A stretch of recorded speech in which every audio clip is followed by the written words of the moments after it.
Hello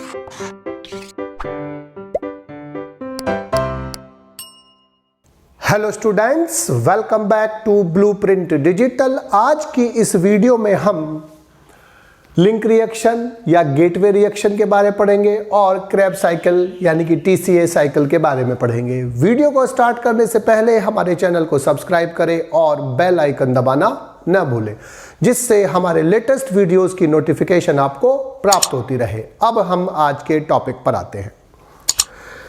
glycolysis के बाद cytosol में दो मॉलिक्यूल पायरुविक एसिड्स का निर्माण होता है, एक मॉलिक्यूल ग्लूकोज से। जब रेस्पिरेशन एरोबिक होता है यानी कि वायवीय होता है, तो ये पायरुविक एसिड जो होता है दो कार्बन कंपाउंड में ऑक्सीडाइज्ड हो जाता है, जिसका नाम होता है एसिटाइल कोएंजाइम। ये रिएक्शन O2 की उपस्थिति में होती है और इस रिएक्शन में CO2 का इवोल्यूशन होता है, अर्थात इस रिएक्शन में CO2 बाहर निकलती है, CO2 बनती है। एसिटाइल कोएंजाइम में कनेक्टिंग लिंक होता है, संयोजी कड़ी होती है ग्लाइकोलाइसिस और क्रेब्स साइकिल के बीच में, क्योंकि ये दोनों को जोड़ती है। इसमें डीकार्बोक्सिलेशन और डिहाइड्रोजनेशन होता है। कार्बन का निकलना डीकार्बोक्सिलेशन कहलाता है, यहाँ पर डीकार्बोक्सिलेशन हो रहा है, और हाइड्रोजन का निकलना डिहाइड्रोजनेशन कहलाता है। यानी कि इसको हम ऑक्सीडेटिव डीकार्बोक्सिलेशन भी कहते हैं, क्योंकि इसमें ऑक्सीजन की प्रेजेंस में डीकार्बोक्सिलेशन होता है। एसिटाइल कोएंजाइम में जो बनता है इसके अंदर वो पेरीमाइटोकॉन्ड्रियल स्पेस में बनता है। ये रिएक्शन पेरीमाइटोकॉन्ड्रियल स्पेस में या आउटर चैम्बर में होती है, और एंजाइम का नाम होता है पायरुवेट डिहाइड्रोजिनेज कॉम्प्लेक्स, जो कई चीज़ों से मिलकर बना होता है। और ये जो कॉम्प्लेक्स होता है वो Mg++,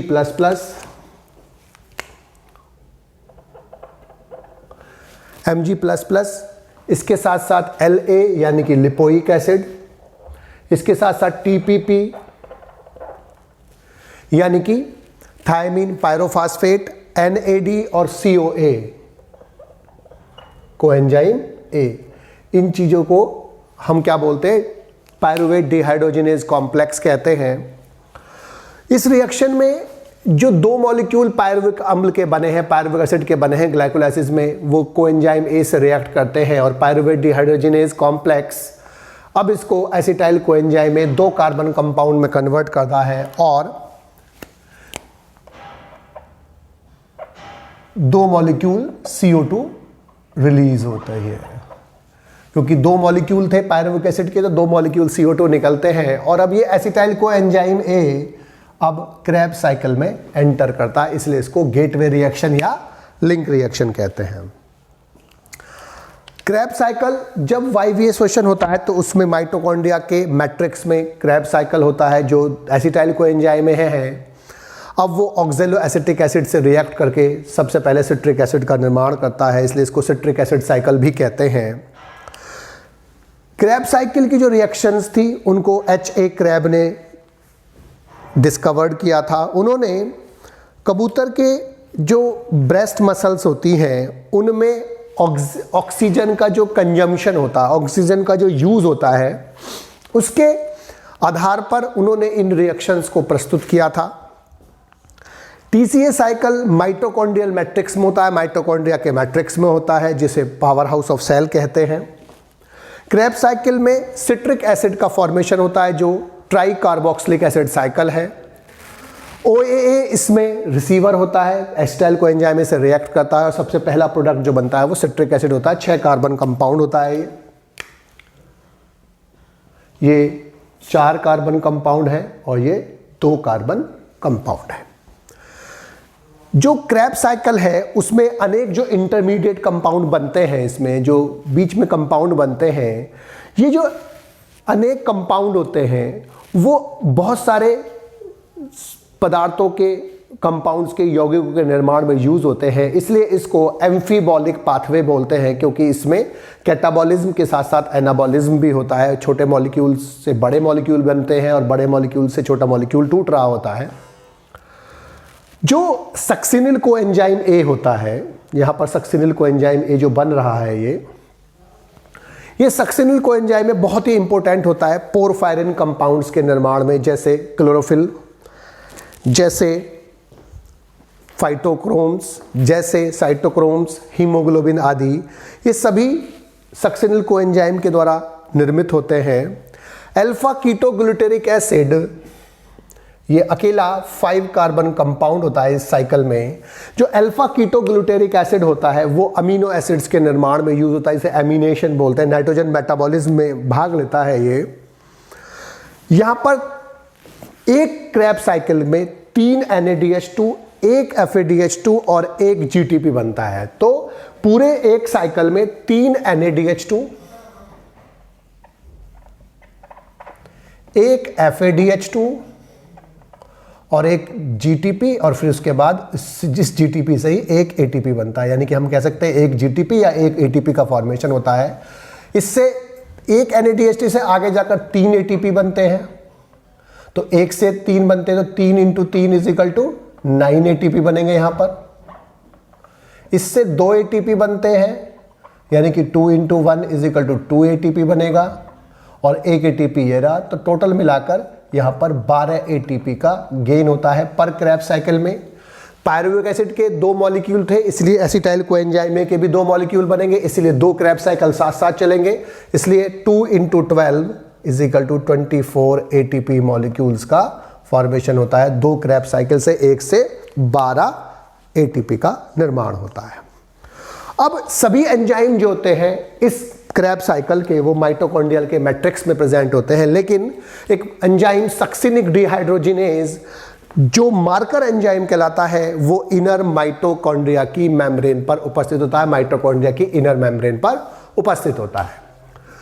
क्रैब साइकिल की जो इंपॉर्टेंट रिएक्शन है, सबसे पहले एसिटाइल कोएंजाइम में जो लिंक रिएक्शन में बनता है वो 2 कार्बन कंपाउंड होता है, और इसका जो लास्ट प्रोडक्ट होता है वो 4 कार्बन कंपाउंड वाला ऑक्सैलो एसिटिक एसिड होता है। तो ऑक्सैलो एसिटिक एसिड जो होता है 4 कार्बन कंपाउंड और 2 कार्बन कंपाउंड एसिटाइल कोएंजाइम में आपस में रिएक्ट करते हैं, और एंजाइम इसमें होता है सिट्रेट सिंथेटेज। क्योंकि सिट्रेट सिंथेटेज क्यों नाम है? क्योंकि इन दोनों के जो जुड़ने से जो कंपाउंड बनता है उसका नाम होता है सिट्रिक एसिड, इसलिए इसका नाम होता है सिट्रेट। और सिंथेटेज क्योंकि ये 2 मॉलिक्यूल्स को जोड़कर, 2 यौगिकों को जोड़कर बना रहा है, इसीलिए इसका नाम है सिंथेटेज। जो एंजाइम जोड़ते हैं उन्हें सिंथेटेज बोलते हैं, इसलिए इसका नाम है सिट्रेट सिंथेटेज, और कंपाउंड बनता है सिट्रिक एसिड। साथ में कोएंजाइम में अलग हो जाता है। अब सिट्रिक एसिड एकोनिटेज एंजाइम की उपस्थिति में सिस एकोनिटिक एसिड में कन्वर्ट होता है, और यही एंजाइम इस रिएक्शन, जो ये इंटरमीडिएट रिएक्शन होती है, उसके बाद इसको ये आइसोसिट्रिक एसिड में कन्वर्ट करता है। तो यही एंजाइम होता है, क्योंकि ये एक ही रिएक्शन है, बस 2 स्टेप्स में कंप्लीट होती है। सिट्रिक एसिड सिस एकोनिटिक एसिड में कन्वर्ट होता है, और फिर वही आइसोसिट्रिक एसिड में कन्वर्ट हो जाता है। आइसोसिट्रिक एसिड अब हाइड्रोजन निकालता है, और वो हाइड्रोजन कौन रिसीव करता है? NAD, और ये कन्वर्ट हो जाएंगे NADH2 में, और H आयन निकाल ले, इसलिए इसका नाम होगा हाइड्रोजिनेज। लेकिन किससे निकल रहा है? आइसोसिट्रिक एसिड से, तो इसलिए इसका नाम होगा आइसोसिट्रेट डिहाइड्रोजिनेज, और ये कंपाउंड काय में कन्वर्ट हो जाएगा? ऑक्सैलो सक्सिनिक एसिड में। अब ऑक्सैलो सक्सिनिक एसिड में डीकार्बोक्सिलेशन हो रहा है, अर्थात कार्बन निकलता है, इसलिए एंजाइम का नाम है डीकार्बोक्सिलेज। और ऑक्सैलो सक्सिनिक एसिड कितने कंपाउंड है? 6 कार्बन कंपाउंड है, और इसमें से एक CO2 के रूप में कार्बन के निकलते ही अब ये 5 कार्बन कंपाउंड बनता है अल्फा कीटोग्लूटेरिक एसिड। और ये अकेला ऐसा कंपाउंड है इस साइकिल में जो 5 कार्बन वाला है। इससे पहले वाले 6 कार्बन वाले थे, इससे नीचे वाले 4 कार्बन वाले होंगे। तो ये अकेला ऐसा कंपाउंड है जो 5 कार्बन वाला होगा। 5 कार्बन कंपाउंड एक ही है इसमें।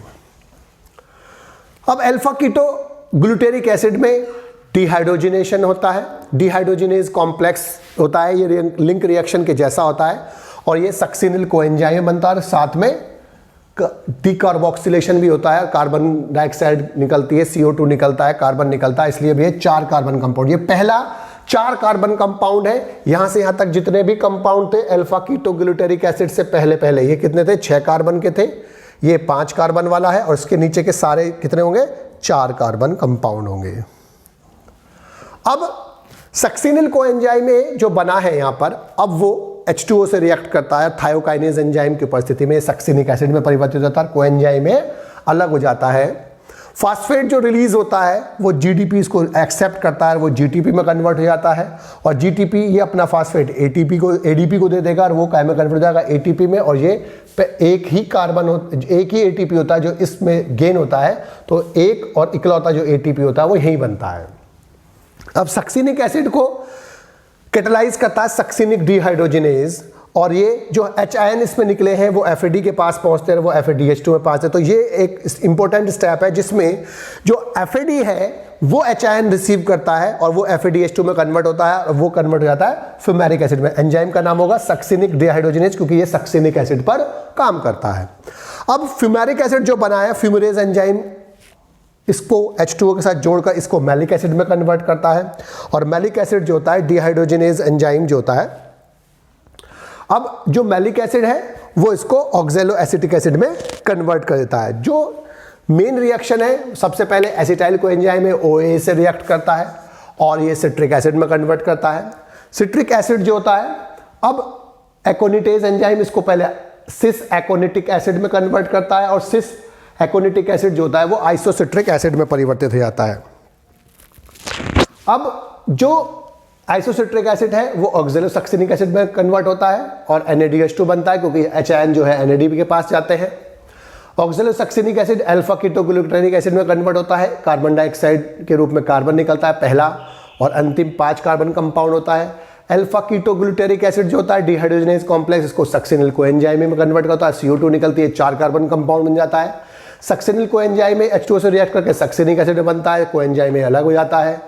फास्फेट जीटीपी पे जाता है, वो जीटीपी में कन्वर्ट होता है, जीटीपी एटीपी से रिएक्ट करता है और उसको अपना फास्फेट दे देता है और वो एटीपी में कन्वर्ट हो जाता है। सक्सिनिक एसिड जो होता है सक्सिनिक डिहाइड्रोजिनेज की प्रेजेंस में H आयन निकालकर फ्यूमेरिक एसिड में कन्वर्ट होता है। H आयन जो निकलते हैं वो FAD पर जाते हैं, वो FADH2 में कन्वर्ट होता है। फ्यूमेरिक एसिड H2O से रिएक्ट करता है, फ्यूमरेज इसको मैलिक एसिड में कन्वर्ट करता है और मैलिक एसिड से फिर H आयन निकलते हैं, इसलिए इसका नाम है डिहाइड्रोजिनेज। और जो इस बार H आयन जाएंगे वो कौन लेगा, NAD लेगा और वो काय में कन्वर्ट हो जाएगा NADH2 में। तो एक NADH2 का फॉर्मेशन यहां पर होता है और एक NADH2 का यहां पर फॉर्मेशन होता है, और FADH2 का जो फॉर्मेशन होता है वो केवल यहां पर होता है। तो पूरे क्रेब्स साइकिल में जो NADH2 बनते हैं वो 3 जगह बनते हैं। एक यहां पर NADH2 बन रहा है, एक NADH2 यहां बन रहा है और FADH2 यहां पर बन रहा है। और अल्फा कीटोग्लूटारिक एसिड से जब सक्सिनिल कोएंजाइम में बनता है तब यहां पर भी NADH2 का फॉर्मेशन होता है।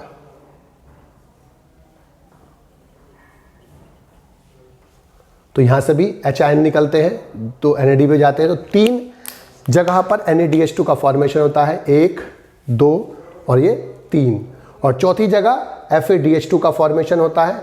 और इस प्रकार से 3 यहाँ पर ATP बनेंगे, 3 इससे ATP बनेंगे, 3 इससे बनेंगे, 2 इससे बनेंगे। FADH2 से 2 बनते हैं, NADH2 से और NADPH2 से 3 बनते हैं।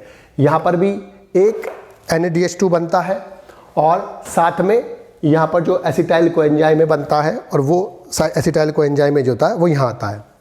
तो यहाँ पर भी एक NADH2 बनता है, यहाँ पर NADH2, यहाँ पर ये सभी NADH2 अब और FADH2, और जो ग्लाइकोलाइसिस में FADH2 बना था, NADH2 बना था, 2 NADH2 वहाँ पर बने थे, एक NADH2 पर साइकिल में यहाँ पर बनते हैं 2, और बाकी NADH2 क्रैब साइकिल में बनते हैं। FADH2 जो बनते हैं अब ये ETS में जाएंगे, इलेक्ट्रॉन ट्रांसपोर्ट चैन में, इलेक्ट्रॉन ट्रांसपोर्ट सिस्टम में जाएंगे और वहाँ पर अब इनसे ATP का निर्माण होगा। बच्चों, आज की इस वीडियो में हम इतना ही पढ़ेंगे। हमारी इस वीडियो को आप लाइक करें और अपने दोस्तों के साथ शेयर करें। यदि आपका कोई डाउट है तो आप हमें कमेंट करके बता सकते हैं। इस अध्याय को और अच्छे से पढ़ने और समझने के लिए आप चित्रा प्रकाशन की बुक एक्टिव जीव विज्ञान की सहायता भी ले सकते हैं।